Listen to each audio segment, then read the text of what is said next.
Hey everyone, welcome to Sovereign Love Stream. Hello, happy Sovereign Sunday. Thank you for joining us this week. We have a very special show today. We do. Yesterday actually was Thank You Plant Medicine Day, and it's a day set aside to promote awareness of plant medicines on social media. And the purpose is to destigmatize plant medicines and psychedelic use, so that we can move closer towards legalization. I mean, that's one aspect of it, right? Because nobody wants to be a criminal to heal themselves, right? But obviously the legalization aspect is secondary to people being educated about receiving healing from plant medicines. So that's really the main purpose of why we wanted to participate in the Thank You Plant Medicine movement, because we have benefited so greatly from plant medicine. Yeah, and the more people know about the benefits of plant medicines and the healing that you can achieve through sitting with the medicines, the more people can receive the healing, the more people can open up about it, can ask questions, and yeah, I mean the knowledge is power, right? Absolutely. So after the show, if you want to check out the hashtag Thank You Plant Medicine, people all over the world are sharing their experiences and their stories about how they've been healed by psychedelics and plant medicine. And we wanted to do a special show where we invited other people. You guys have heard us talk about for the past year. We've talked about our experiences with psychedelics. But we wanted to invite others on to share so that you can see that there's a wide array, people from all different walks of life. And it's not just limited to like hippie weirdos like us and anarchists. Yeah, so we're really excited to share some of these stories, to have our friends and these amazing people share their experiences with plant medicines, and hopefully you guys can get some great information here. And if you have any questions, we'll provide information on how you can get in contact with these amazing people as well. Yeah, and absolutely. And if you're watching the show, if you're watching on Facebook or YouTube and you want to join the show and tell your story, comment and we'll send you a link so you can join in and you can share your story. We're asking our participants to limit their stories to about 10-15 minutes, but we have some leeway in here, so it's not a strict timeline. Yeah, we don't want to stifle the flow of sharing. And what is time even? And we're definitely willing to go longer than the hour. We can go 2 hours and really just get into the sharing. So Thank you so much, everybody, for being here. And our first guest is Michelle. She has a little bit of a timeline that she needs to go with. So we want to have respect for that. And we are so gracious and thankful that she is willing to share her story. So we're going to bring Michelle on first. Hi, Michelle. Hi, how you doing? Sorry, my camera's a little bit off. I'm charging my tablet at the moment. No problem. Thank you so much. It is wow. The way the universe works it's the way it works. Completely amazing. I wake up every day, as we all should, with gratitude. Sorry, just made me a little emotional. No, we always it's always good to give, thanks and praise. And so this morning I woke up and, I was just, daily, same thing I say usually all the time, but I'm like, I know you got me on this path. I said, I know it's coming, but, do it like you do it, usually falls on my lap. So I left it alone because, we're vibrational, we're spirit. So what you are feeling, what you are in tune with, what you tap into is what comes back to you. We know that. Some people, law of attraction, karma, whatever you want to call it. But it's really vibration, and not only vibration, but it's emotional, the feeling behind it, which makes things come quicker. So I'm so blessed. Thank you so much for this opportunity. And thank God for this opportunity. Because again, I was shopping and running around, and Carla hit me up, and she's like, Michelle, like, you got to do this. So I'm like, okay, give me a minute. I'm running around. I don't know what I can do. So I made it back home in time. Things worked out beautifully. Um, you know, 2020 was a really difficult year for many people. A lot of losses, um, in every aspect, and all the whole spectrum. A lot of losses, but a lot of gains as well. From darkness, we get light. This pushed us into a catalyst into what everybody's been yearning for and wanting for. So many years we have, and I couldn't stand this even as young, the experts. I'm like, you're like 20 something years old. What are you an expert on? You know what I mean? Though we're experts in certain things, certain areas. But let me start by just going back a little bit with my background. I am Puerto Rican and Guatemalan, Mayan. My roots are from the Quechua. Um, and I recently found out through one of my great grandfather's journals, he's German, traveled to Guatemala, stayed there, and the mixtos came in of Guatemalan and, European German side. So in his journal, he was really intrigued. Again, his wife, my great grandmother, was the daughter of a cacique. And he also noted very briefly that the Kekshi have to do with afterlife, which is a beautiful thing. And one of the way life works, I took mushrooms years ago, 20 years ago or something. It was, kind of gave me the giggles, laughing. I'm a generally happy person. Again, this 2020, I'm sorry, I'm all over the place. So going into, the death part, as using plants to heal us. I've always smoked marijuana since I've been younger. And the first, moment I smoked it, I got paranoid because I thought my mom was going to call me and look for me and I was going to get in trouble because I was so young.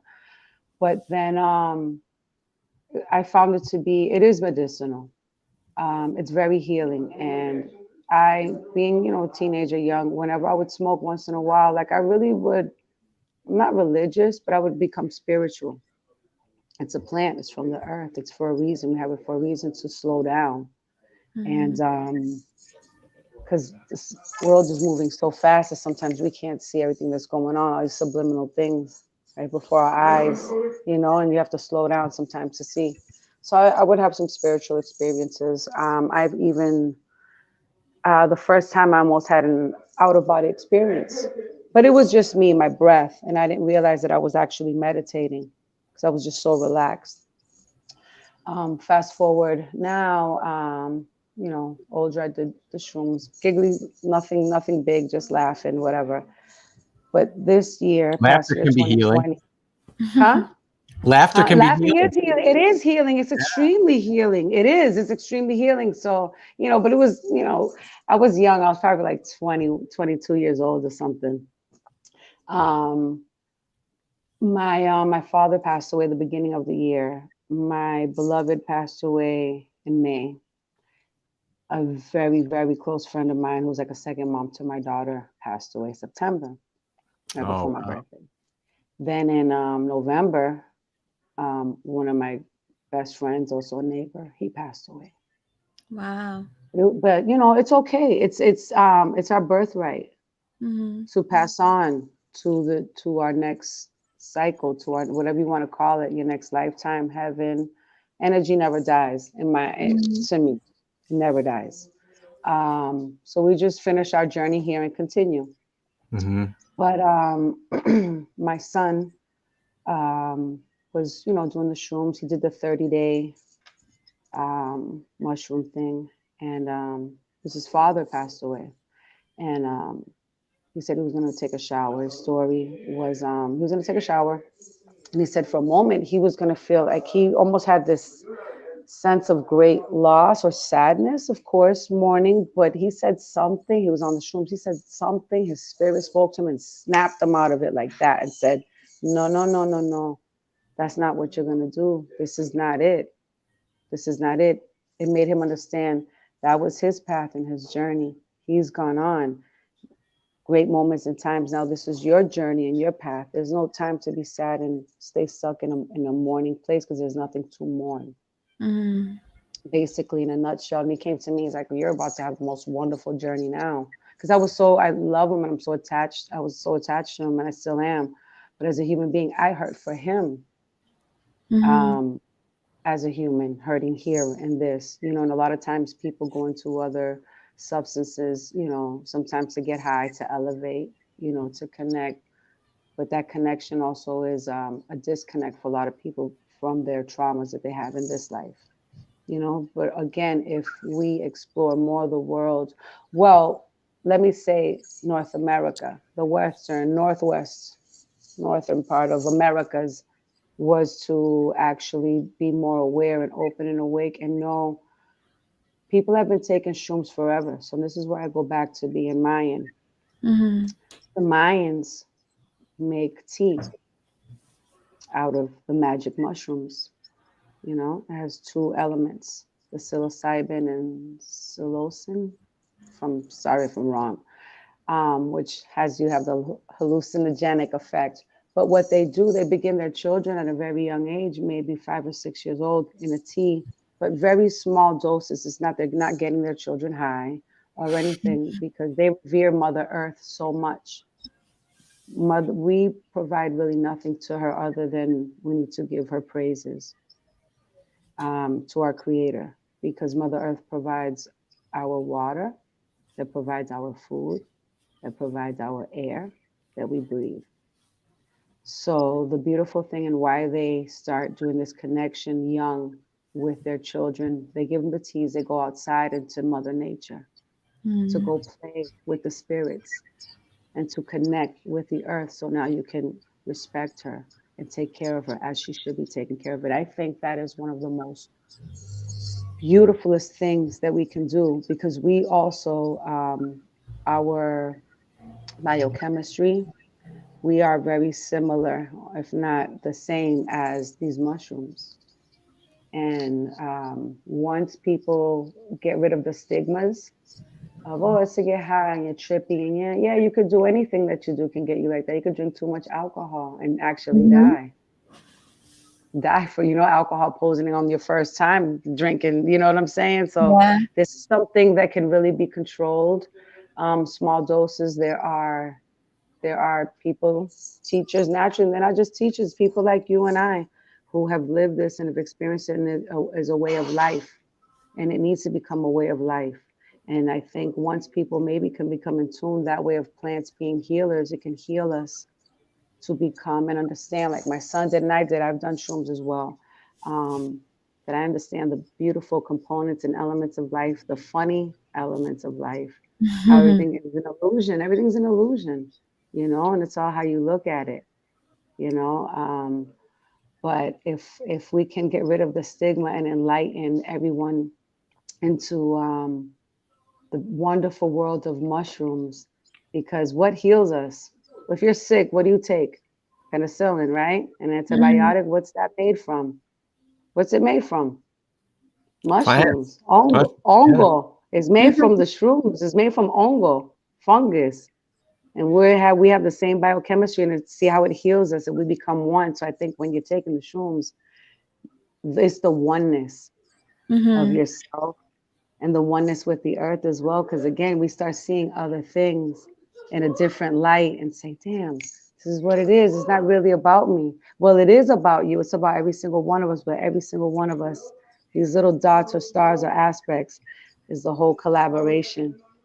Just like the Yes. night sky. It's like the night sky. We shine bright, baby, in the darkness. And that's I think we're in a time now to enlighten, to bring people from the darkness into the light. And there's many ways to do it. And this really is such a beautiful beginning. And I feel just so blessed to be. I have so many things to say. As you see, I jumped from a few things, but you see, I did the webbing. I You did Yes. the did. webbing on it. Yeah. You And made so many great points. I'm conscious, aware of the time as well. So I'm like, I really want to go everywhere else. I could stay on one thing forever. But my experience with the mushrooms, again, in healing with all of these passings. But I think this is my life path. because even before this, I've had a few other people pass very close to me, but I've been there right before their journey to go back home. And I understand them and I let them know that it's okay to let go. Mm. You know, your purpose, everything is done here, and we do no wrong. This world is no wrong. It's school, it's a life lesson. Um, you know, we're here to either break cycles, you know, again, enlighten. We're spiritual beings, we're light beings. You know, Yes. once we really get into that, that's where all of this with the mushrooms and the plants, people say, oh yeah, you're right, that's part of me, it's part of us. And our creator put these things and these plants here for us to consume, to heal us, to elevate us, you know. And I've been saying since I was a child, I don't know why I'm not a scientist or anything, but in here I know, you know, when AIDS epidemic first came out and other stuff, I'm like, they're doing all of these. I'm like, they're experimenting on people with this stuff. Even now, I'm like, the answer's in the plants. It's Mm-hmm. in the plants. It's in food that we eat. It's living, so we can have our living body here. You know, Yeah, it's Yes. you have brought up wonderful. so many great points. The Yeah, fact go ahead. that you were talking about the biochemical similarities between us and plants and fungi. The plants are our ancestors. Our nervous system evolved out They of are. the plant and then evolved into mycelium, then mycelium network, and then into us. So plants are Yeah. and fungi are our ancestors. And that's how we have We, those common bonds and how we can work yeah. together biochemically to heal. That's right. That's right. And you see, now I just had a vision of the way that they grow. You see the way they grow under the earth, how they network and branch out, but then they start interconnecting and webbing Mm-hmm. out. This is what we're doing here. Yeah. This is Yes. exactly what we're doing here. We're getting deep down into the dark, into the roots, and we're going to branch out, and everybody's going to know about the mushrooms. Yeah, I mean, again, and the beautiful thing about the wonderful thing about it, right? It's interesting, it's exciting to know. Who doesn't want to get high, right? Who doesn't want to get trippy or something if you can? You know, be honest, you know. Who doesn't want to heal if they're sick? Yeah. Um, you know, so it's like it's right there for us, in front of us, with us, but we're just so freaking busy because the world's crazy because we got on somebody else's freaking timeline that was ideal for them. You know what I mean? Of course it was ideal for them because somebody was sitting on their ass, excuse me, I don't mean to swear, somebody was sitting down while other people were working for free or whatever may have you, right? Of course it was ideal for them, but that's not naturally the way we're supposed to be living. You Yeah. know, It's we're an supposed to be imbalance. taking care of one, a balance, one of another, working and feeling and being with the earth. And we're not. We're running in circles and running in a timeline that doesn't exist. You know, so it's time for the world to slow down and if you need something to help you slow down and see things for what they are, I'm big on the mushroom. I'm so big. I love my weed, but I'm like, I kind of want to leave that alone because whenever I do mushrooms, I'm generally a happy person. I am happy. You know, but life happens. Um, but whenever my experiences, oh man, there's just such this incredible happiness that is inside. It's just, oh my God, it just generates. I can just feel this happiness. It's not that I'm laughing, giggling in people's faces. I could just be sitting here. You wouldn't even know. But then after a while, I just might laugh at something. You know, I'm happy with my own thoughts, or I'll laugh. I'll look at the clouds and laugh at the illusion of the world, how beautiful they look. You can jump on them, right? And all fluffy and lay on them. And I'm like, God, you're a trip. I'm like, you're a trip that looks so fluffy, but you can't even grasp it. The clouds go right through your hands. Yeah. You'll die. I'm like, if I was to jump on that, I was like on a trip. I'm like, I would fall right down to the ground and die. But I started laughing. I couldn't stop laughing. I'm like, that's funny, but it's the illusion Yeah. of life, of the world, and the illusions we create sometimes. You know, everything isn't what it seems. But yeah, For shrooms are wonderful. for those who may not have experienced this for themselves, what Michelle's talking about is kind of the difference between cannabis, where cannabis is more of a social substance where you can smoke together and connect with each other and laugh and relax and have a good time. Mushrooms tend to be more of an internal journey where you're connecting to your soul and then to God, if you can go deeper past that. So it's more of an internal experience where you're learning to love yourself. And then once you move past that, through that, you can get into God's love and the joy and it really, that's what it is. It's like this joy that just fills you. And then you can carry that into sober life. And that is really such a beautiful experience with mushrooms. Absolutely, I know right. For me, it has been like therapy. They say it's like 10 years of therapy in one trip. And I have experienced that, where I've had conversations with myself, with the wounded parts of myself while in mushroom trips. And I can heal that aspect of myself and come out of that trip a more healed, a more whole, and a happier person. Wow, that's beautiful. That's, I mean, I feel the same. I share that. I share that with you. I Yeah. really, really do. I can just, yeah. And, you know, even if you do like one time, you're happy for a few days later. Like it just carries on. It's absolutely beautiful. It's amazing. And you Absolutely realize that amazing. you I can do. tap into that energy at all times, like going forward. It's not just like those first few days. At any moment, you can think back. You know, if we're listening to music during a trip, that music can transport us back to those feelings at any time.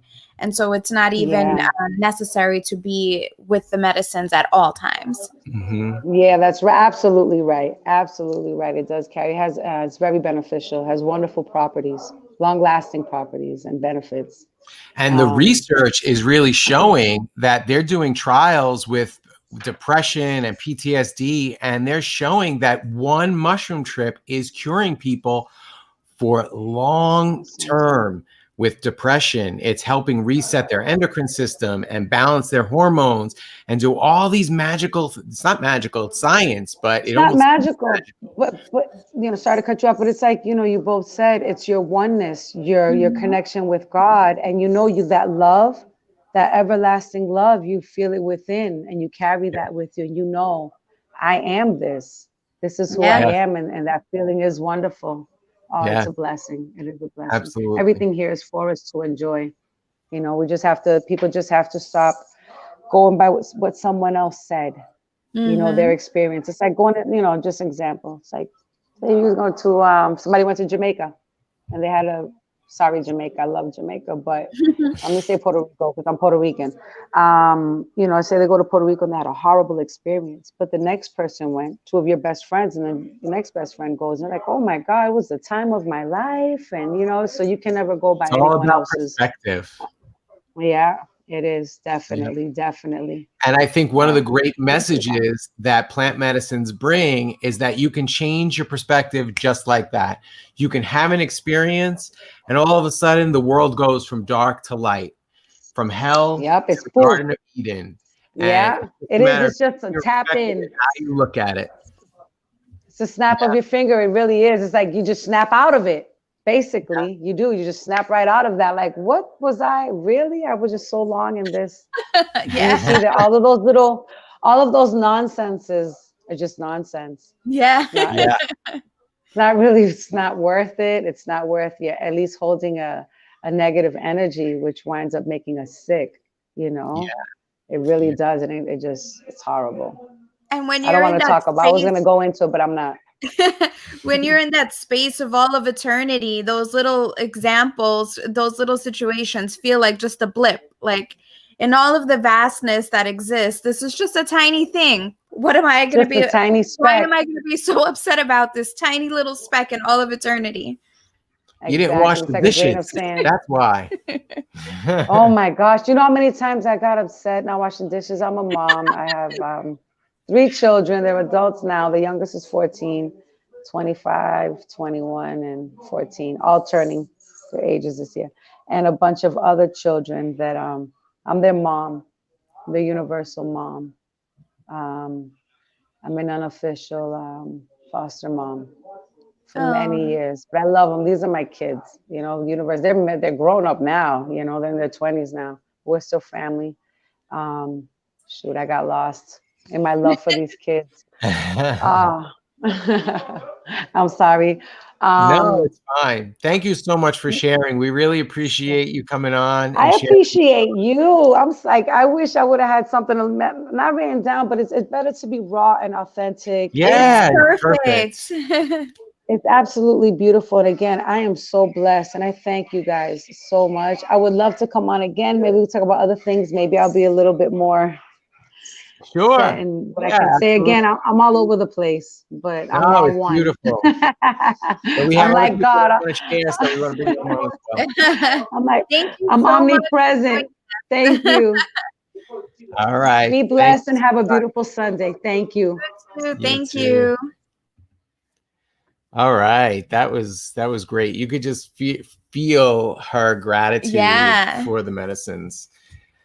Our next guest is Deborah Servetnik. Hopefully I pronounced that right. You're perfect. Thank you. Hi. Hi. It's Thank you great. for joining us for Thank You Oh, Plant Medicine Day. my pleasure. This is like the after party for Thank You Plant Medicine Day. Yeah, yeah. So, the after party is usually, I'm not going to say it's usually better, but it's usually another party. Yeah. So yeah. Why don't you give a brief introduction and then tell us your story. Oh, sure. So I'm Deborah Servetnik. I'm a psychedelic integration coach here in Baltimore. Via an experience with cancer and a participation in the JHU study when I had cancer. And that was all about almost 10 years ago. So it's been a lot of years and a lot of learning along the way. But my mentor once told me that the content of our lives is a curriculum for our evolution. And that's really how it really plays out. So I had used psychedelics, when I was younger in my teens and probably up until my 30s. And then it had been decades. And I was really going through a terrible time with breast cancer. I had stage 3 breast cancer. I was diagnosed in 2011. And like most people who will tell you that they had a breast cancer experience, there's usually very little pain involved. Like we don't know, we go in for a mammogram, like then it all, rolls out and the whole thing happens. So the real decline happens with chemo and with surgery and, just all that trauma. It becomes a gigantic trauma experience and just changes everything. And for me, it was particularly rough. I had a really difficult time with chemo, and I had to get off my chemo, and I relied on cannabis at the time. So my plant medicine story begins with cannabis, and at the time, well, now in Maryland, I live in Baltimore. Now in Maryland, medical cannabis is legal. But at the time, I had friends of mine in California send me my cannabis, and that's how I would take it. I would take tinctures. I was never a smoker. So the whole like moving back into cannabis was, it's not that it had a stigma. It's just I was out of practice. I just didn't really know how to get it and have anybody that I could get it from, which is really ironic because, of course, I was a high school teacher.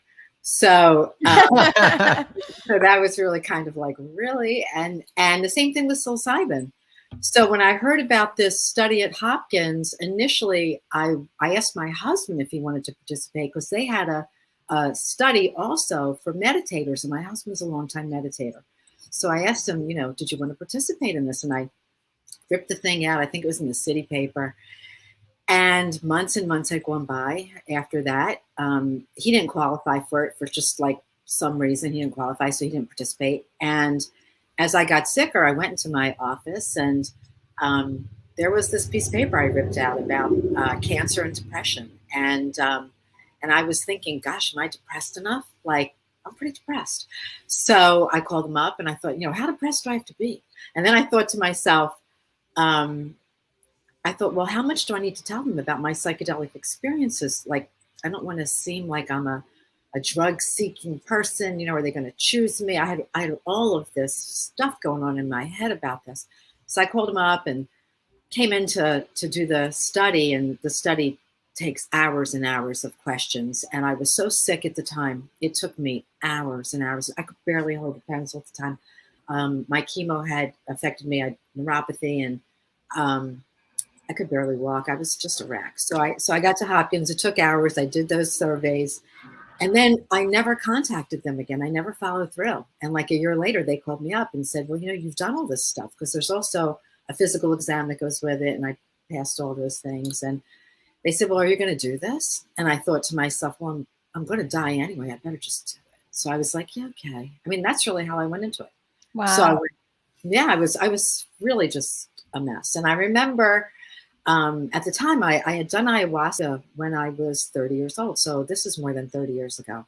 I'm in my 60s. So I had done it. I'd done it years before that.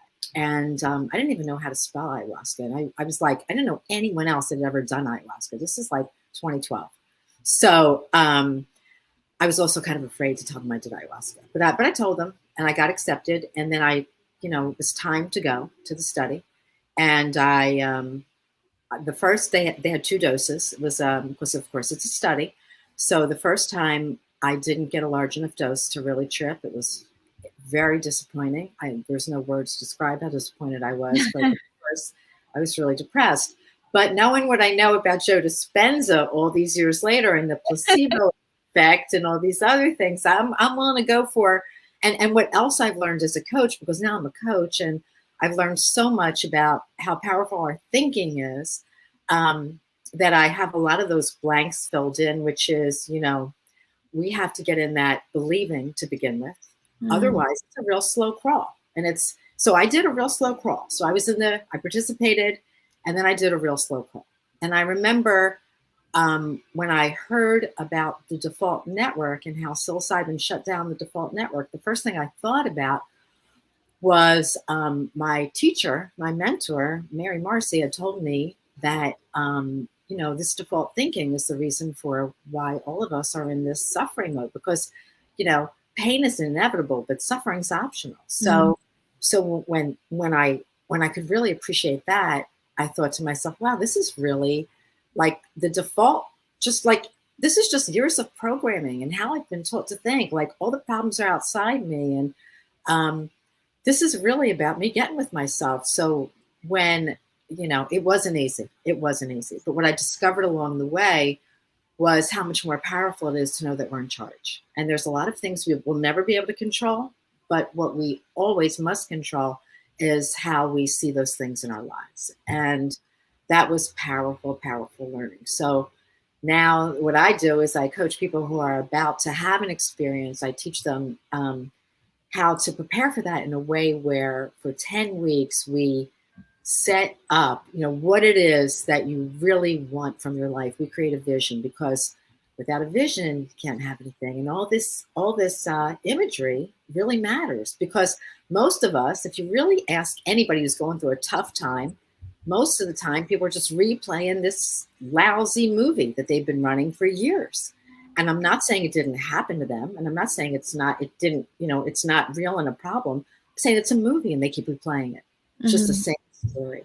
So until we shift from what's happened into a place of higher vibration, more alignment, we keep creating the same life.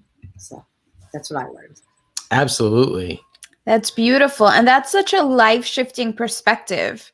I mean, that puts you in so much control of your own life, your own experience at that point. It's beautiful. Well, Vanessa, without that, you don't have any control, because something's always happening to you. It was the car in front of you. It was your ex-husband. It was your parents. It was your teacher. It was your boss. It was the doctor. It was, and until I really got a handle on that, life didn't change. Yeah. It didn't change. It's the same. So, the power of plant medicine to sort of break that story wide open, to allow you to move beyond that thinking. I don't know anything else that matches that. So, and cannabis, the really great thing about legalization, even of medical cannabis or recreational cannabis too, is just that there are ways to use cannabis in a psychedelic way, so you don't have to break the law. If you do have a medical card, you can use medical cannabis, and you're right. We do have to find a way around working with these substances in a way that it doesn't become only the realm of the psychologists or the researchers, because shamans have been doing this for a millennium. Yeah. Like the grandmothers, the shaman, Mhm. our ancestors. I mean, we've all had this kind of stuff in our background. My mother was a big believer in natural healing, and I was raised with that. So for me, this wasn't a big departure. But I have to say that in just thinking about how we really forget that we're the highest authority. That's been trained out of us. Yeah. So it's made a big difference. I have to tell you that your story, and I might get emotional here, which my audience is very used to that. Your story is so resonant for me because I lost my mom to breast cancer. And that's what got me started on this path. It was 10 years ago, and she was going through chemo, and I was watching the chemo suck the life out of her. And so I started doing research, like, what alternative medicines can I get her, like nutrition. And then I stumbled across some of the research about cannabis and cancer that was done in Spain in the 90s. In the 90s, they knew that THC was killing cancer cells. And I was like, what is this? I thought it was just like an alternative to opiates. In California, it was legal for medical for years. And that's what started me on my path. And for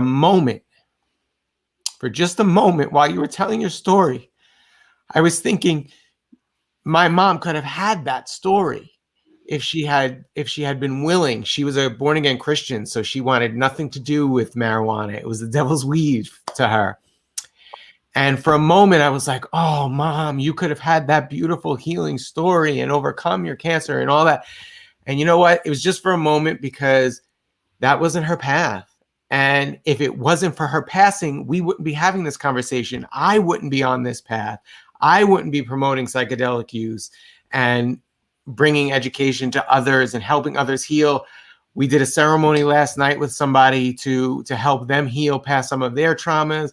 Like, all of the healing that we have brought to others, and that's not to pat ourselves on the back, or it's not coming from a place of ego, but just in that we're sharing our healing stories, all of us, without her transitioning. And that's all it was. It was a transition. Death isn't the end. Like Michelle said, it's all energy, and none of it ends. It just transforms. And I've spoken with my mom. I've communicated with my mom since then. She's here with me. I know she's with me now. So thank you so much for sharing that beautiful story, because it's really powerful to me personally. And I know that it must be resonating with other people as well. Well, my pleasure. I'm glad. I know that when we just talked a little while ago, you were saying, it's the crack. That's how the light comes through. This is where we are in COVID. This is either an opportunity, or it is just, you are up against the wall, but you know what? That's an opportunity too. Yeah.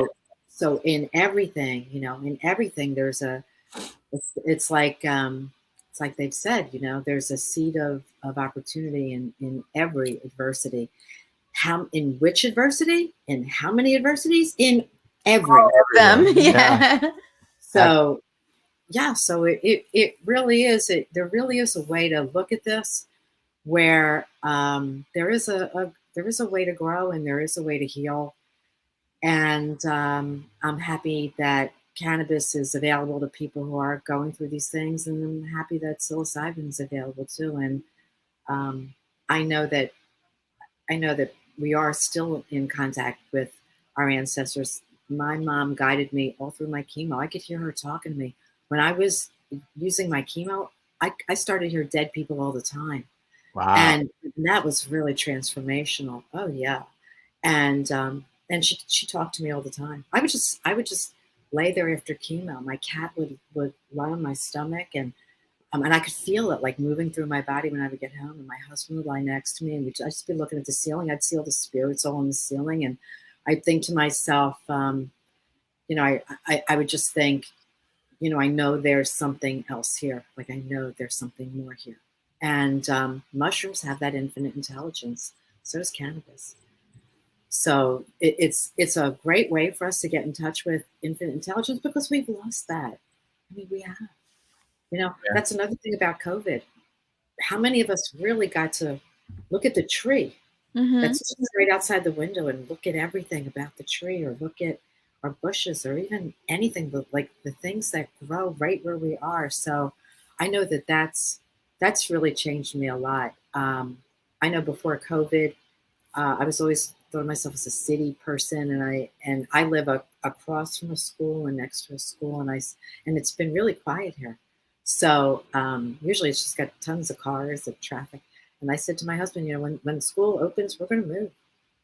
Like, it's going to be too wild for me around here. It's like I didn't know how much I enjoyed that quiet and that solitude, because now I meditate. I mean, I really meditate, and I really love my alone time, and that's how I maintain, you know, because life moves fast, and all of, you know, one day we're healthy, another day we're not, but we want to get back to health. So how do we do that? We have to take care of ourselves first. You know, that's another one of my favorite sayings. I guess it was Neville Gardner. That was man's chief delusion, is that there's something more important than his own consciousness. And I think that's true, because we can, while this is a big day for activism, we can get all caught up in like the fight and the activism, or we can move into the idea that this has always been with us. It's always going to be with us.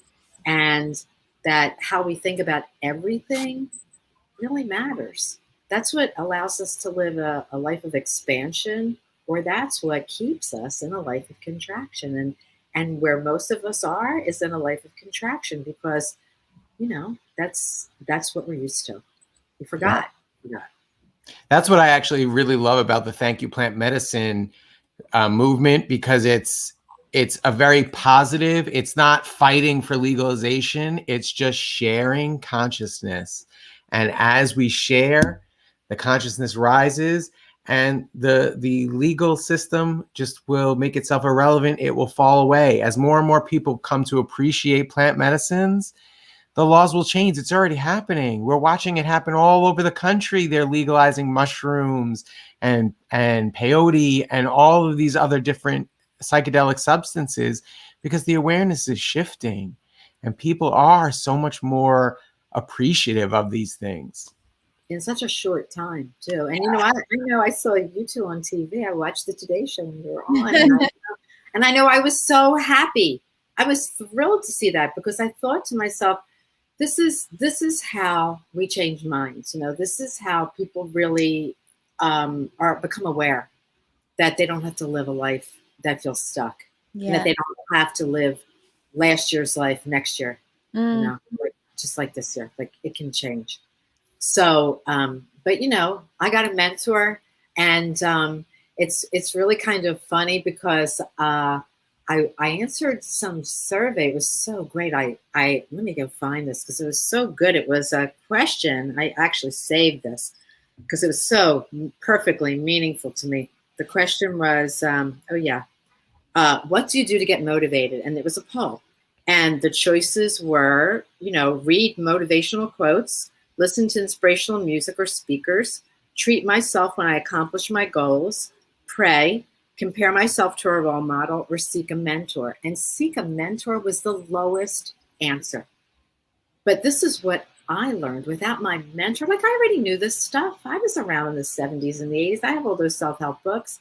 I knew about Dennis McKenna and Terence McKenna. I knew about Timothy Leary. I know all this stuff. I was in a room with Louise Hay that was probably no bigger than the room I'm sitting in now, and Wayne Dyer. Like, this is how far back I've been doing this. But guess what? Was I practicing it? No, because tomorrow I practice it. Today I was stressed out over I had like 30 papers to grade, or I had to go to my daughter's softball game, or I had to do the laundry or fold it, or, there's always just something more important. And I didn't put myself first. So I know that this is the place that we all have to make a decision for. If you decide for what it is that we want, it's having a vision, it's making the decision, then it's taking the action. So, and every Saturday I have a Grateful Deb on Facebook Live at 2:00. I would love for you guys to, I know you were there yesterday. I would love for you to come again. Every week I'm on there, reminding people that you are your highest authority, that this is all within you. And God bless plant medicine, because it's the thing that will speak to you the loudest. You can't ignore it. You can't shut the door. This is when people have a bad trip, right? When's it going to be over? Mm-hmm. It's like, oh, it's not going to be over until you listen. It came for you. So, I agree so much with you about mentorship. Our mentor is going to be on later in the show. Someone we're very excited, who has helped guide us on this journey. And she is just a beautiful angel. And I can't wait to have her on.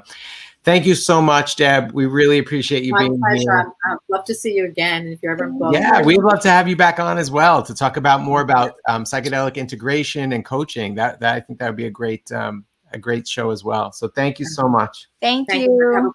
Have a wonderful celebration all day, everybody. It's somewhere. It's still yesterday. So we're good. Thank you so much. Our next guest, Derek, are you ready? You ready to come on? All right. Our next guest is Derek Januszewski. I hope I said that right. Januszewski, yeah. Januszewski, all right. Welcome. Thank you so much for being here. I can't believe this is your first time on our show. After all this time, we've been friends. It's been a while, yeah. So my journey with plant medicines has been intense for the last few years. I started out with, I'll just kind of start from the beginning. When I was a kid, I got abused a lot. I was abused by my mom. I was abandoned by my dad. I got beat up in all of the different neighborhoods that I moved around to. I was the only white kid in most of them. My mom was an alcoholic, so she was either not there. So I was 5, 6, 7 years old alone. Sometimes I had a babysitter. Sometimes I didn't. When I didn't, I would have, I'd be terrified that somebody was going to come and get me. And I'd have knives hidden around the house. When I did have a babysitter, I was getting sexually abused. That started about 2 or 3 years old, and that went until I was about 12. And at that age, she stopped getting me babysitters, and so that worked itself out. Actually, Boy Scouts too. Moved to New England to stay with my dad for a while, and didn't really fit in at that point. I pulled back from making friends. I moved around too much. I was getting abused too much. I didn't really connect with people already when I was in high school. Went to a year of college and then moved to Florida. Met a woman who became my wife, mothered 3 children of mine, and I was doing extremely well. I owned like 12 houses, had a big retirement account. And about the age of 29, all of a sudden, I remember driving down the road at one point and looking around going, this is all a house of cards. This is all going to come down. And I didn't know why. It didn't make sense to me why I was feeling that way, because I was killing it. I had like all this, all this equity, a bunch of money liquid, and a kid, 2 kids and a wife and a pretty good life, and it didn't make sense to me as to why I would feel this way.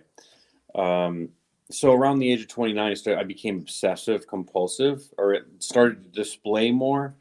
So I was working a job where I was on the road for about 20 weeks out of the year, 20 to 25 weeks out of the year. And I was home the rest of the time, but we got pregnant with our third. So I you know, it was the right decision to come off the road. And when I came off the road, I started working for myself, and I dove into it probably too much. And so I was doing probably 40, 50, 60 hours of work online at home, mainly making phone calls, building a network marketing company, which I built pretty well. You know, I built to around $5,000 a month working for a company called Zango, where it was like one of those Amway deals, you know.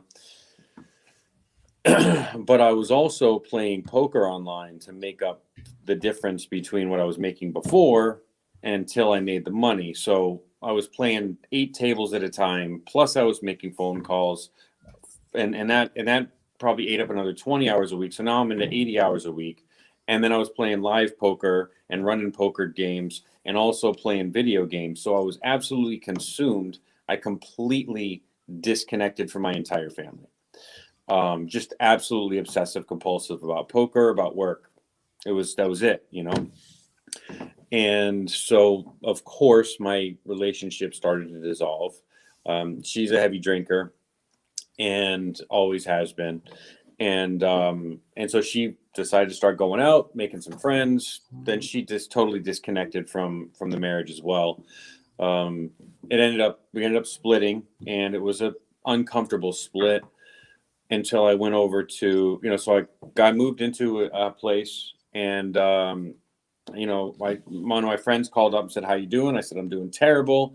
So he drove right over and dropped an ounce of cocaine on the table and said, "This will make you feel better. Let's go." And that started me off on, you know, a pretty much on and off, but mostly on addiction to cocaine.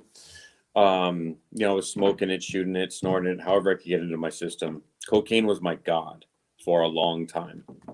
And that led me into methamphetamines, and but at the very end. And that's where I could see my mind was going crazy. I was seeing things, I was hearing things, I was in psychosis for days sometimes, and it was terrifying. And you know, I almost got murdered a couple of times. Like, that's a nasty drug, and nasty things happen around it. People are not acting themselves. And I was desperate. And I ended up, you know, I was on a 3-day run one time, and I was supposed to take my son to the airport so that he could fly to Spain. My son had saved up and raised money to be able to fly to Spain for 7 weeks by himself with a backpack. So he went, and he was supposed to be flying out, and my phone died in the middle of a binge, and the sun went up and went down and went up and went down, and I didn't realize that I missed it. Wow. And so I left him. So that's what this semicolon is. That's what this date is. That's the date that I hit my bottom, when I was too high to remember that I was supposed to bring my son to the airport for the most important trip of his life, going overseas by himself with a backpack at 16. You know, he went over there. My mom took him to the airport. He was crying when he got on the plane because he didn't know if I was dead or in the hospital or in jail.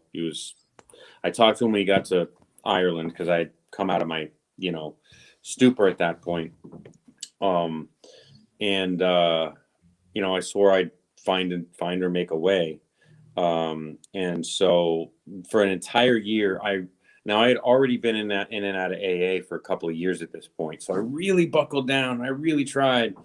Did 90 and 90 a bunch of times. I didn't fit in. It didn't actually connect with me. It didn't help me. It didn't give me any relief. Every meeting that I went to, I would leave with cravings. I wouldn't go there and be relieved of them. And I didn't feel like I fit in. And I'm not somebody who takes easily to ideologies and you have to think this way. You know, I'm a free thinker and I'm a creative thinker. And if you tell me I have to think this way, I'm just going to go a different direction. I'm going to resist it, even if it's correct, you know? So I tried real hard for another year until, you know, I mean, I was in and out. Like, I got, like, the max I got was like 89 days, and then I would relapse. And so I was desperate, and I heard about ayahuasca, and my mom was going to actually send me to Peru. She was going to mortgage her house. And my son, who knew I was having problems, clearly, was looking online and figured out that there was a place in Orlando that I could go and take ayahuasca. So I said, all right, great. This is, $350 instead of 3,500. I'm in. Where do I sign up? So I signed up, and my son says, well, I'll go with you. I'll pay my own way. You pay your own way. I'll pay my own way. And so he came and he sat with ayahuasca with me the first time he had just turned 18. The first time that I sat, he also sat. Wow, that is so beautiful. Yeah. For him to usher you into that healing that way. Mm-hmm. Yeah. So I went there, and my first retreat, I asked for relief from this addiction, this grip that this addiction had on me. And also, I hadn't talked to my father in 4 years. We kind of had a falling out a while back. And so I asked for relief from the resentment that I had against my father, because before the falling out, we were like tight. He was my idol. I loved him. We talked often. And the first retreat weekend that I had, it did that. It was 40 or 50 days before I relapsed. I mean, I had a horrible addiction, and 40 or 50 days, but it wasn't that it took me 40 or 50 days to relapse. It was that I didn't have any cravings for 40 or 50 days.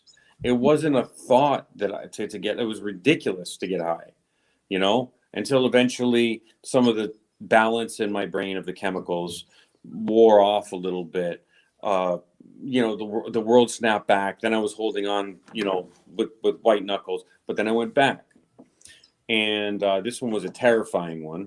You went back to do ayahuasca again? Yes, I did, a couple of months later. And this was a terrifying one, a really painful one. It was scary. I thought I was actually dying. I thought the ambulance was coming to get me. And I was watching my daughters grow up and what they would become if I died. And there was no integration help at the place that I went to. Nothing significant, nothing with any teeth on it at all. So I relapsed immediately, and I kept calling the church, and I'm like, I need help. I'm going to end up dead. I need help. What can I do? I'll come and volunteer, or like anything. I just need help. And eventually one of the volunteers there said, you know what? I volunteered there a bunch. I got a bunch of weekends saved up. Why don't you take them? But you just have to dive. She said this to me. You have to dive head first into a new way of life.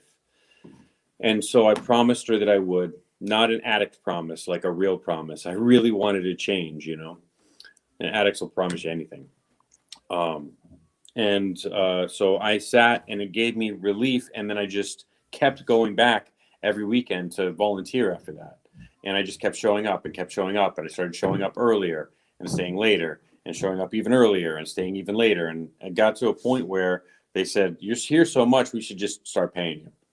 So they started paying me $200 a week, and I would show up on Thursday morning, and I would leave on Monday night, and I would work about 60 or 70 hours during that period of time, and they gave me a $200 check. And I was grateful for it, because it allowed me to be able to take that much time, and then I could go and Uber and gig and make enough money to make my bills the Tuesday, Wednesday, and the Tuesday, Wednesday, and Thursday. I actually show up Thursday afternoon, so I could Uber almost 24 hours a day for a couple of days and then go back down there. I did that for about a year. Was it really the community that you were craving? Is that why you felt like you wanted to be around the church so much? That was a big part of it. That was definitely a big part of it. But I think the bigger part for me was being of service to other human beings. I didn't know what I was going to do with my life. I had no idea at that point. But being around like loving people long enough, and being of service to other people long enough, eventually I got hit with a rush of emotion that I had never remembered feeling before. And I sat and I had to figure out what it was, and it was joy. I had never felt joy before. I remember very specifically, I remember the guy's name. I remember everything about this moment. He came out of the daytime ceremony area because they do a nighttime Friday, a Saturday daytime, and a nighttime Saturday night. And during the daytime is this beautiful, beautiful ceremony. And so he was coming out of the daytime area to go inside because it was kind of hot. He had to go to the bathroom, and he stopped and he was purging under this tree. And all of a sudden I just got overwhelmed and tears started running down my face. And I'm like, what's going on? My face is melting. And that's when my emotions started to turn back on. And it was because of being of service. I really wasn't drinking that much medicine at this time, you know, not in ceremony, not while I was helping, nothing. It was really no medicine. It was all the medicine was community and service. It was the connection you're feeling to the people that you were being of service to. Yeah. Mm-hmm. Right. And you were allowing love to flow through you, and it was healing you as it flowed through you. That's so beautiful. Very true. Derek, I've never heard this story like this from you. Yeah. And from there, I just kept being of service. I had one last relapse, which got me fired from the church. And one thing led to another, and I ended up in New Hampshire. And, you know, the rest is history being written right now. It's so beautiful. Thank you for sharing that. I know that was a deep one. Thank you for being so vulnerable to share that stuff. You know, I'm sure there are, you know, I'm also an addict in recovery. It wasn't substances, it was sex that was my addiction.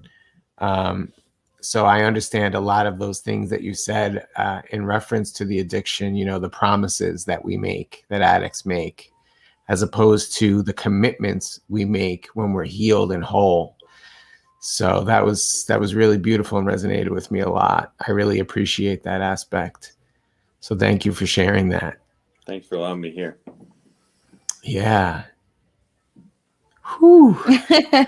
Thank you so much for not just for sharing your story, but for all of the work that you do. We really appreciate you, and I'm so glad that you showed up. And I'm so glad that you're doing this healing, and the healing never ends, like we always say. So thank you for being here. Just if you want to just give like a 30-second about what you're doing now with Pachamama Retreats. Okay. Yeah. I founded an ayahuasca sanctuary in southern New Hampshire. Right now, we're just outside of Concord. And, you know, if you'd like to reach out, our website is pachamamaretreats.org. Thank you. I appreciate that. Oh, Thank you're welcome. you. Thank you for being here. Oh, Derek, I can't wait to see you again. See you soon, brother. Yes. Oh, wow. It's going to take me a minute to like recover from that one. That was and you know what? I pray that this will go out to anybody that needs to hear it. Anyone who needs to resonate, who will resonate with Derek's story, because addiction can be a really powerful thing that keeps us in loops. On a hamster wheel, thinking that we're a victim, and we become addicted to our own suffering. And it just feels almost impossible to get out of. And it's so beautiful to hear these stories and to hear that change is possible. Yeah. That healing is possible. And so our next guest. Last but certainly not least. No, definitely not. This is the most important person in our healing journey, and I'm so grateful to have her here today. We've been asking her to be on for a while, and the day is finally here. So let's introduce the one and only Carla Mora. Hi. Oh, gosh. If stories didn't get me crying, that introduction certainly did. I saw you with the tissues the whole show. What are they doing to me? I can't believe this. Those were such amazing stories, and I resonated with bits and pieces of each of them. And I just want to thank the other people for sharing their stories and coming on. And I want to thank you guys for having me on, and them. Thank you. It's our pleasure. Okay. Should I get right into it? Is that how we're working? Jump right in. Okay. I just don't even know. you know, where to begin. It's there are so many plants, so many stories, so much learning, so much healing. And so I just want to start with the thank yous. And I really want to, I liked how you guys started this, because it started with Michelle and her talking about her indigenous roots. And it felt almost like, and I'm very emotional because the other people were very powerful in their living and their stories. And I feel that energy resonating through me, and especially her. And it's as if, you know, it started from there, you know, and the indigenous people, and it felt like she opened a ceremony, which was really beautiful. So I would like to thank the indigenous people. I would like to thank the First Nations, and because they're mostly the people and the shamans who talked to the plants and connected us with the plants. And so I want to thank the teachers, the plants themselves, the land, the caretakers of the land, and all the human teachers, those that are here now and those who have passed on. So the internet, you know, and Michelle talked about mycelium, and I look at the internet as a mycelium, like a connection. And the internet really brought us together. I mean, it's bringing us here now. It's had us traverse what was, you know, one of these tough times where we can't be together in person. So here we are on the internet. And I want to thank the internet because there's so much education. And I think that the lessons of the plants, the experience have reached so many because of the internet. So much gratitude to the creators. I loved what you said, Danny, about being a criminal, making it a criminal to heal yourself. I think those are such powerful words. And so what do I do? I'm a healer and an ascension coach, and I take people over to Peru as well. I took these beautiful humans over, and we had a magnificent experience. And so how did I get there? How did I get here? My first experience was I had an emergency appendectomy, and I was, you know, I was in this place where I'm like, oh, I almost died. Let me say, I'm like, you know, I was worried about missing work. I was worried about, you know, taking vacation time at that time, in those times. And so I saw this thing called a shamanic cleanse. And man, after almost dying and having, like, you know, toxins running through me, I said, that shamanic cleanse sounds really good. And I thought I should see if I could do it. And since I almost died, I said, what do I have to lose for asking for 10 more days or 15 more days to go to Peru? So I said, I'm going to Peru. So I did it, and they approved it. And I went over. Before I went, I knew I was going to sit with ayahuasca and have these experiences, but I didn't really understand. I didn't understand that I was going to have psychedelic experiences.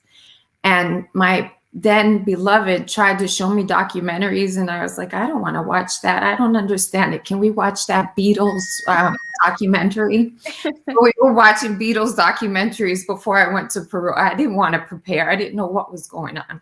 I didn't really want to know. So the days came, and I'm in Peru, and I'm like, what am I doing here? All these other beautiful people, and they were talking about chakras and the flower of life and all these things I had no idea about.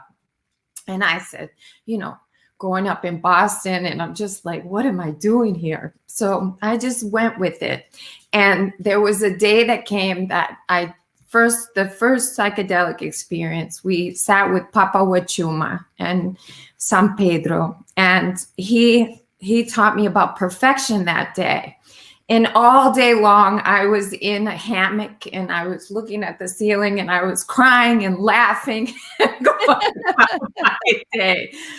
in awe of how glorious everything is. And it wasn't until the dinner table. I was sitting at the dinner table, and a fellow traveler talked to me, and he said, you know, I really resonate with mescaline. And I looked at him and I was like, is that what we were doing all day? That's what we were doing. I was like, that's why I feel like this. Okay. They introduced it. We first had a purge, a tobacco purge to cleanse. And then we sat with Papa Wachuma, and everything was light and beautiful. And then we prepared for our first ayahuasca ceremony. And I had the experience, and this is how it went for me on that trip.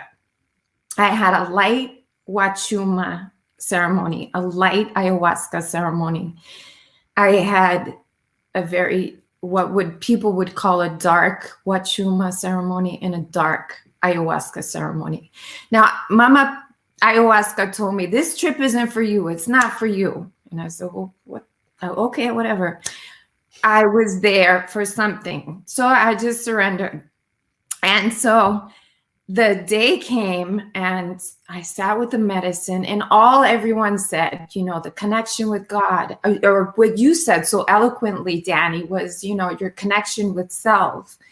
You know, you feel this love for yourself, and then the connection with God. And it's like, oh my goodness, this is the real thing. Like all that stuff everyone was saying, all that stuff we were so afraid of is not real. Oh my gosh, I got to tell everybody. It's like, okay, let me first come down from this trip, and then I can tell everybody. So it's like, it's very exciting to realize how free we are. Yeah.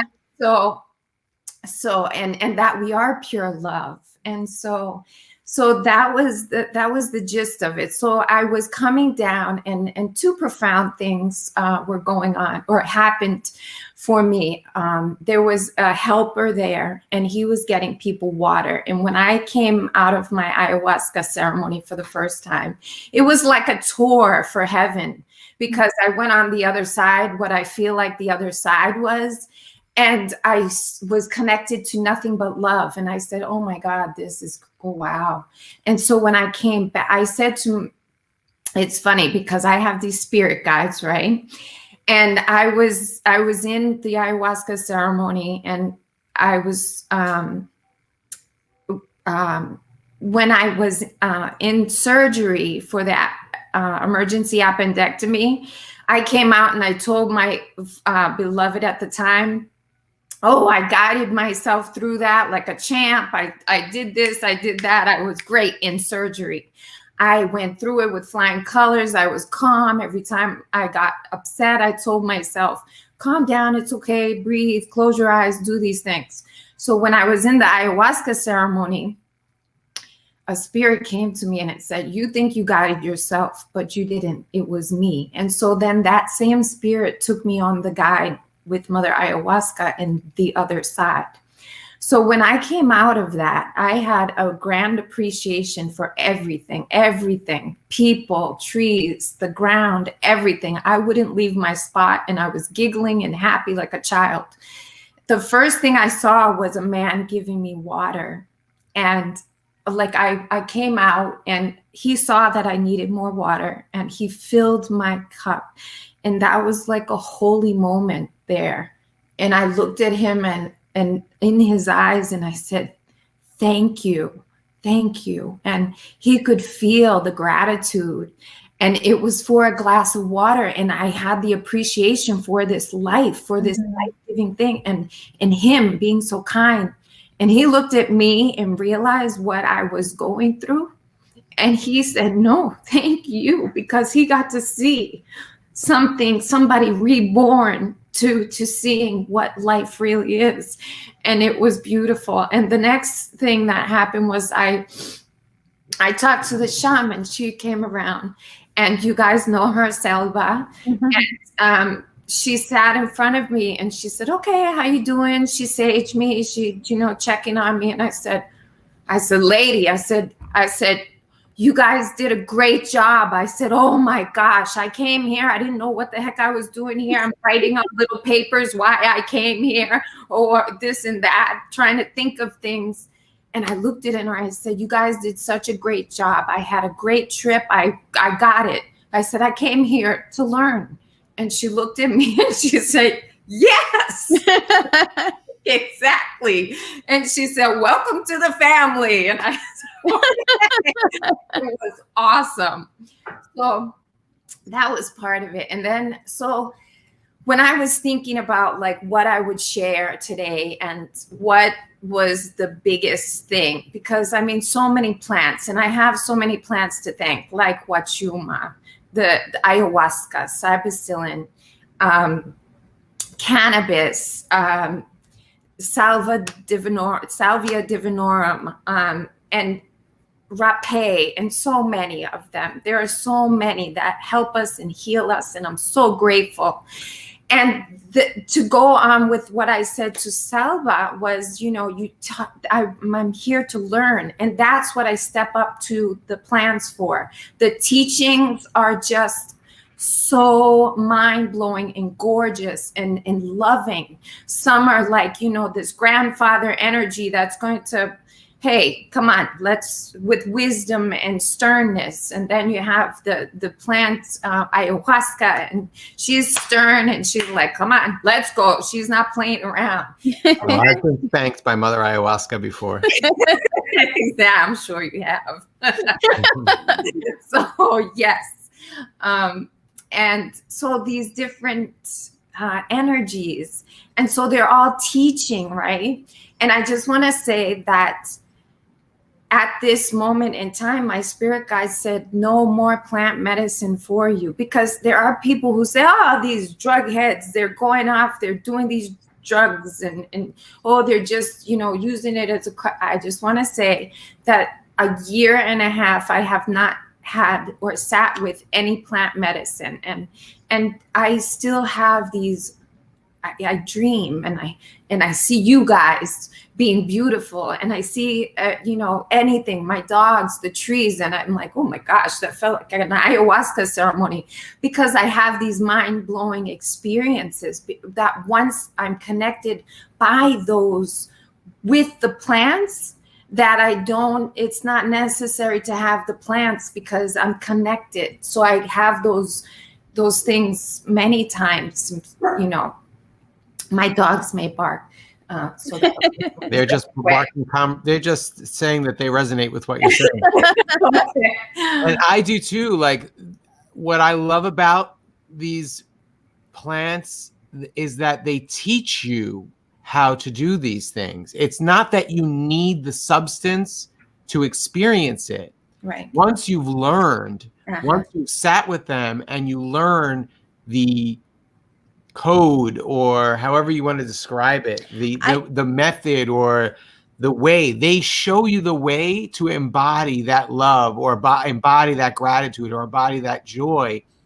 And once you've made it through your healing and you've released a lot of the walls that stand between you and love or gratitude, you no longer need to take the medicines. And you may want to, because you may want to go deeper into healing, but it's not like where you're becoming dependent on it, right? Where Derek earlier was talking about how he would use cocaine or meth he was medicating his pain with those things and became dependent on them to numb out his pain. But with the plant medicines, it's a totally different paradigm where they help you release the pain. You no longer need anything to numb.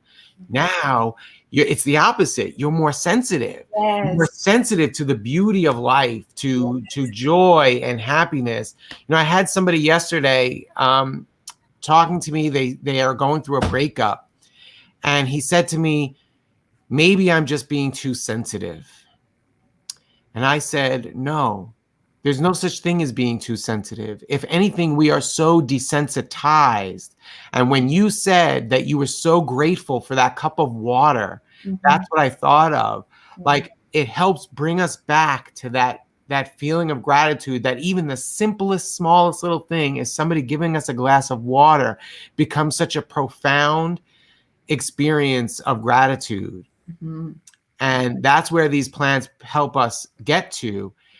And then we can live the rest of our lives in that space and enjoy our lives. And like we talked about with Deborah, manifest a whole new life. And how we discussed with Michelle, just changing your perspective from victimhood to gratitude. And, you know, my brother last night said to me, "You look younger." Yay, that's Like, "You're my older brother and you're getting older. I'm going to be 44 soon." And he's like, "You look younger than you did 10 years ago." That's awesome. And it's just that I'm living in gratitude now. Yes. Wow, you smile a lot more. Yeah. I want to say something I felt into when you were talking about the cocaine, because I've used cocaine myself in my lifetime, and something that came was that when you are working with cocaine, it's like this big feeling of being alone. When I've worked with the plants, it's just the opposite, and I feel so like not alone, and that there are so many with me, supporting me, and all of that.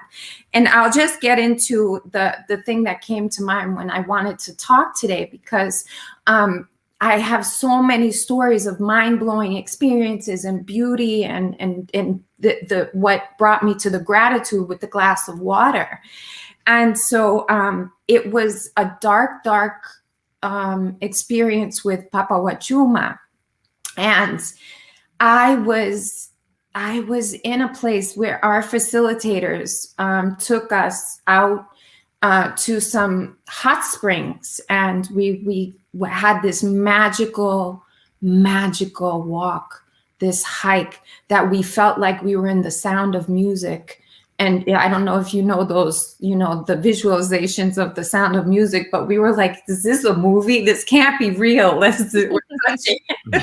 Are you kidding me? So it was really beautiful. But then it turned, and I call it the darkness on the mountain. And all of a sudden, I felt so much darkness. And I wound up being in a bed in that space all night long, while my journeymen and women were out in the hot springs under the full moon. Talk about FOMO. I was like, I want to be out there in the hot springs. I want to be out there in the full moon. And some of them even said that they saw a UFO. So I missed all of that. Be in bed having this experience with Papa Wachuma. And what he told me, I just felt heavy and dark and scared and alone. But Papa Wachuma was there with me. And he said, I want you to know that you're going to go through some really dark things, and you're going to have to do it alone.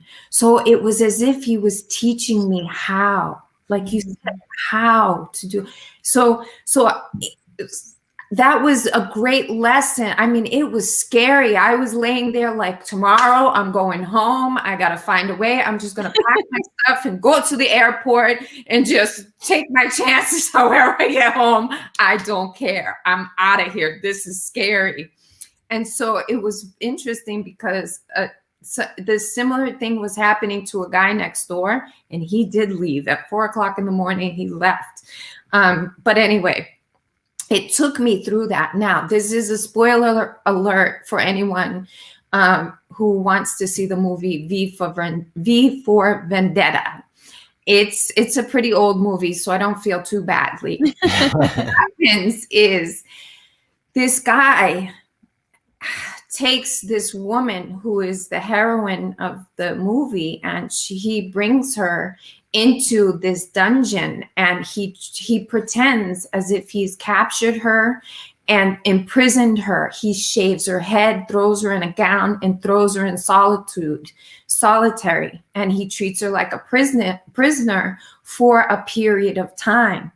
And then she gets out and she realizes it was her friend who did that, and she can't understand at first why. But then she goes through all the dark things that lead up to, you know, her freedom, her true freedom.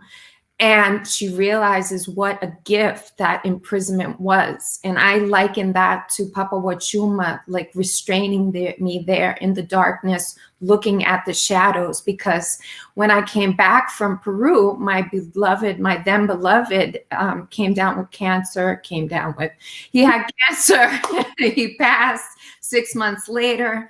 And I was able to be my best with that. So I had another beloved pass from cancer years before then. And I turned to the bottle, smoked cigarettes, isolated myself.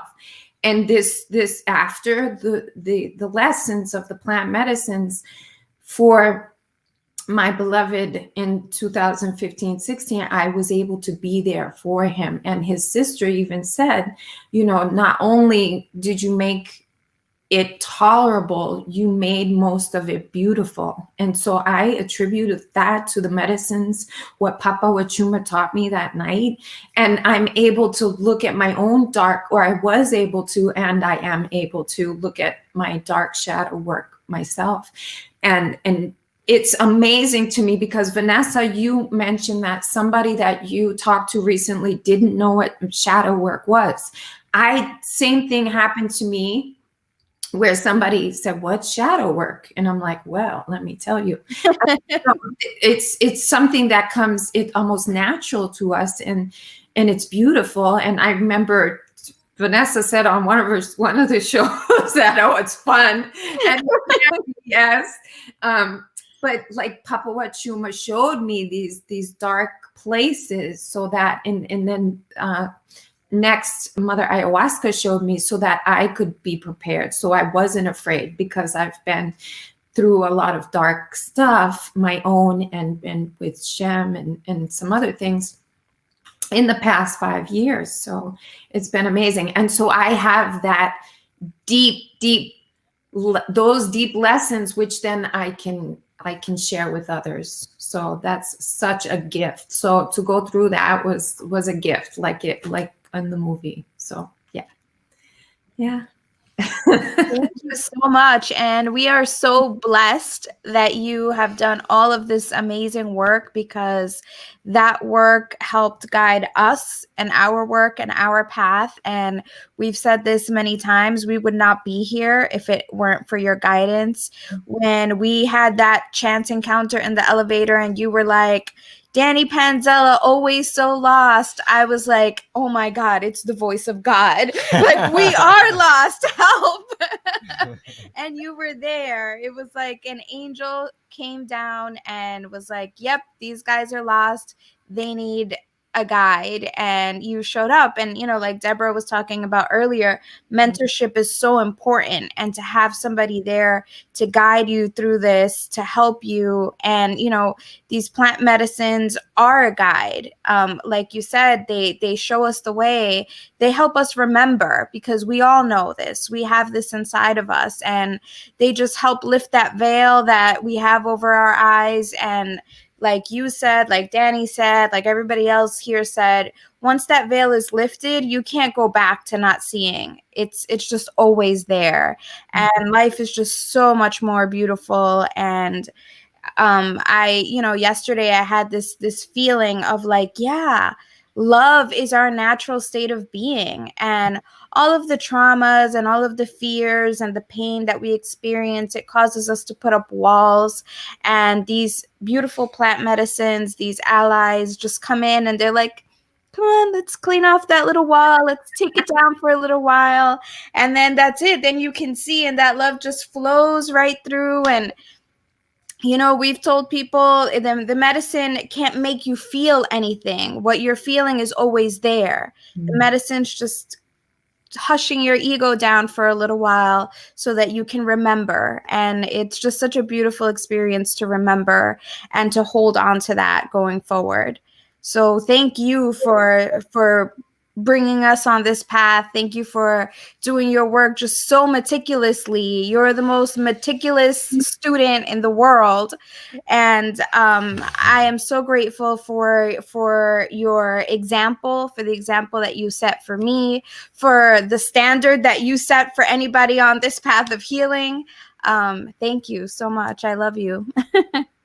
I love you. You are so welcome. And it's my absolute honor. I mean, to see you guys and what you've become, everything you've said about me is true of you. And I see it within you. And I'm getting very emotional. Oh my Okay, God. we're all gonna cry here. Guys, so much, and you're helping so many, and it's just so beautiful to be witness to all of this. It's amazing to be on this path with you guys and to have co-created that experience in the elevator. That was so like, I mean, come on. Story to tell. We have a question, which we have two questions actually, that I think would be really appropriate for you to maybe talk a little bit about. Cheryl says, I learned without plants, just by solitude in nature, but now curious how the medicine experience would differ. I learned without plants. So I guess the question would be, what did you learn without plants? Like a connection, I guess, with nature and God. I guess for this, I would look within and sit with what my intuition, spoke to me about. I would sit with it and see what my inner being said, because I mean, that's essentially the goal. And if you feel confident that you're in a place where you don't need the medicine, or you feel like you couldn't benefit from the medicine, then yeah, I wouldn't even, how would the medicine experience would differ? It would get you high, honey. No. I don't know. I think that from my perspective, I think, yeah, you can get to that place without plant medicines. Mm-hmm. You can commune with nature and be in solitude and sit in silence and hear your higher self, hear your what you need for healing, and then do the work. I think that is the road less taken. Yeah, I just want to say that is one of the biggest things that the shamans teach, that the plants aren't for everybody. And so where does anyone else go? In nature. And that's what the plants are. The plants are nature. Mm-hmm. They're just speaking more loudly. Yeah. Yeah, I think that's a great way to put it. Or louder, rather. Yeah. Yeah. It makes it a little bit easier, a little bit more digestible. Uh-huh. If I could use what do they call that? It's like, it's true, but also metaphoric at the same time, right? If you're digesting these plants, it helps the message come through a little bit easier. You certainly could sit in meditation in nature without the plants and receive the same messages. Absolutely. Yeah. I think that type of meditation takes a lot more discipline. Mm-hmm. And I think the plants just help make it more accessible. So Cheryl, I don't think that there's anything wrong with as a matter of fact, in some ways, maybe I would say that it's so much more honorable and powerful that you were able to do it without any help. Right. Mm-hmm. That speaks to your discipline to be able to meditate in that way. So thank you for that comment. And Cheryl's also curious about retreats in Peru. So maybe Carla, if you want to give out your website or contact so people can get in touch with you about getting into Peru. Oh, sure. It's Hindsight with Carla is the name of the actually, it's ascensionassistant.com.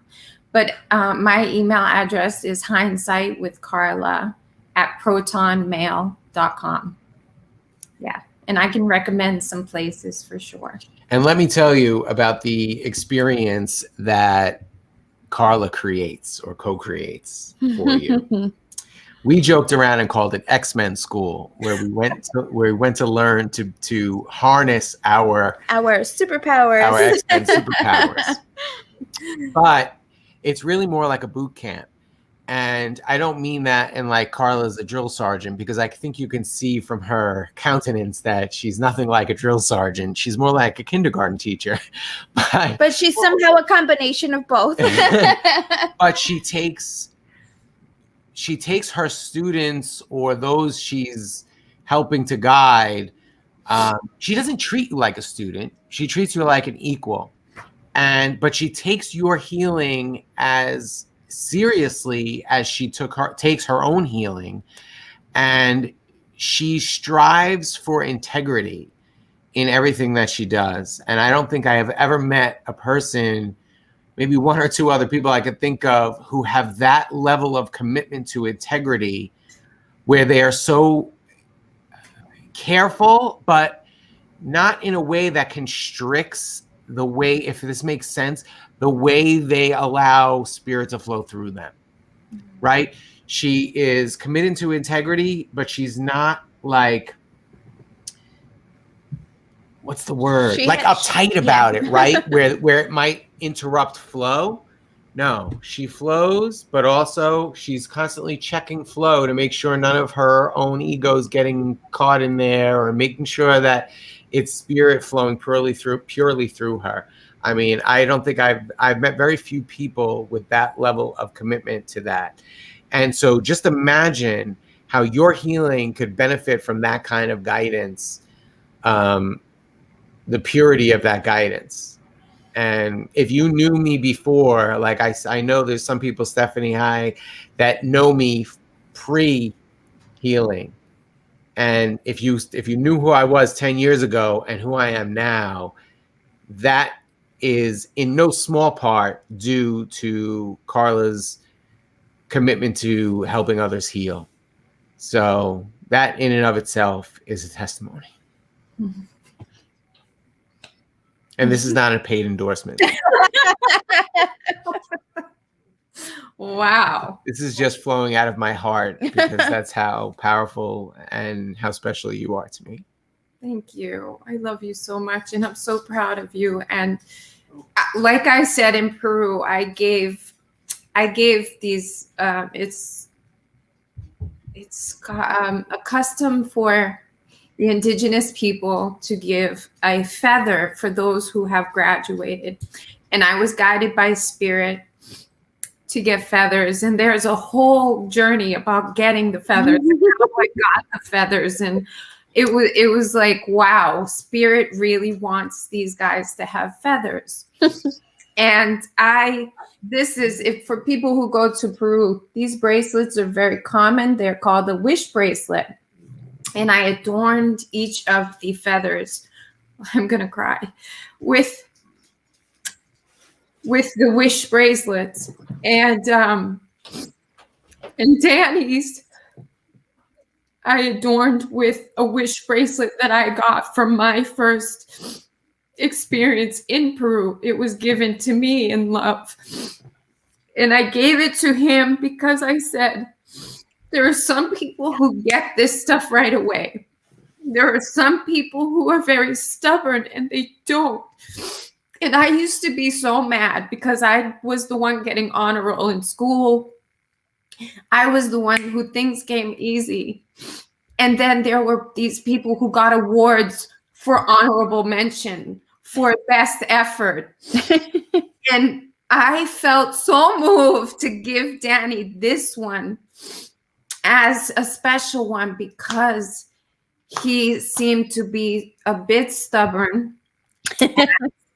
And he had like the honorable mention, like not the most effort, the most change, the most, I am having trouble with this, but I'm doing it anyway, guy. That was him. And it was like he pushed through, and it was amazing. And yeah, that effort was like very, very pronounced. And I thought it was worth recognizing, and I still do.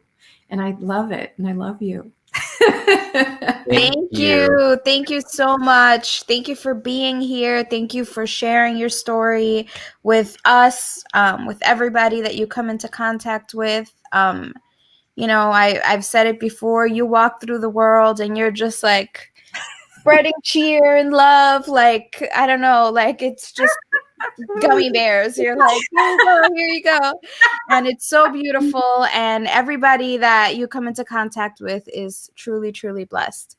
Oh, thank you. And, I want to say to those who are listening, who have not had these experiences with plant medicines, that all of the problems in your life don't disappear because you've sat with plant medicines or received this kind of healing. The problems don't disappear in the world, but the way you react to them is different. But there are moments when, the old patterns can creep back in. Last week, Carla was here in Brooklyn, and we were walking to the car, and Carla, being who she is, this beautiful ray of sunshine, she said, "Good morning" to one of our neighbors who was out there shoveling snow. And he turned to her and he grumbled, "What? No mask?" And when I tell you, after seeing how emotional I got talking about my feelings for Carla, when I tell you that my temper flared up about that, just a small little comment, like me living in Brooklyn that's no surprise for somebody to grumble something, right? But my temper, it took me a half hour to calm down. I got so riled up over that. So those things still can happen. But you learn from them. And I think it's we recently saw a documentary with Graham Hancock, and he was saying how the work with the plant medicines, when you sit with the medicine and you see, right, the veil is lifted, that's the easy part. Mm-hmm. And then comes the real work. So it's not like you sit with the medicines and boom, you're healed. It's like, all right, this is the stuff that you need to look at. That's what the plants will show you. Look over here. You're looking outside at what everybody else is doing. This is what you should be looking at. Look at yourself. The plants are a mirror. And they say, look, these are the parts that are unhealed. These are the parts where you should be loving, where you can be loving. And maybe start working there. And that's where the work really begins. And that's why integration is so important. Mentorship is so important. And these plants are just showing us the way. Amen. Beautiful.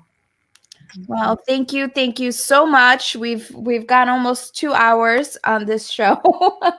It flew by. We went through a portal because, but it was perfect and beautiful, and I'm so happy with how the show went. So thank you, everybody that joined us today. Thank you to all of our guests. Thank you to anybody who popped in for a little while to see what we are talking about.